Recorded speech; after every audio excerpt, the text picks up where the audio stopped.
Wow, magandang tanghali po sa lahat ng mga follower at mga viewer ngayong araw. Sobrang mainit. Ako po ay naiinitan.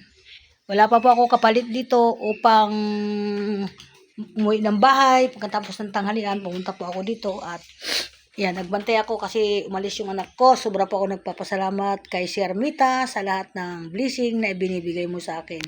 Thank you po so much sa inyo.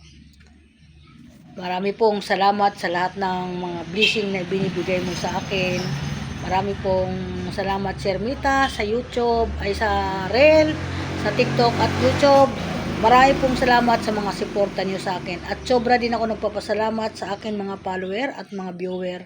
Sobra din po ako nagpapasalamat sa inyo. Dahil sa inyo, na nandito po ako para tumanggap ng blessing mula sa atin, unang-una sa Panginoon, kay Sir Mita at sa mga viewer at sa mga follower. Sobra po ako nagpapasalamat.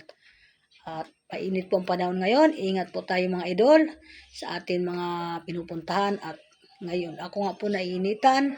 Hindi ko po minsan na ano yung init. Kaya ang ginagawa ko, naguhulamos po ako ng malamig na tubig na may yelo para po maungusan yung ating, kasi kanina na high blood po ako dahil nakita ko na naman yung aircon ko na hindi gumagana. Yun po yung pagka-high blood ko kanina. Yun po yung nagla-live ako. Thank you po sa lahat sa inyo. Thank you po. Maraming salamat. Ingat po ang lahat at ingat din ang mga anak ko. Thank you. Bye-bye. Bye-bye po. Salamat muli. At good afternoon sa lahat. Good afternoon po.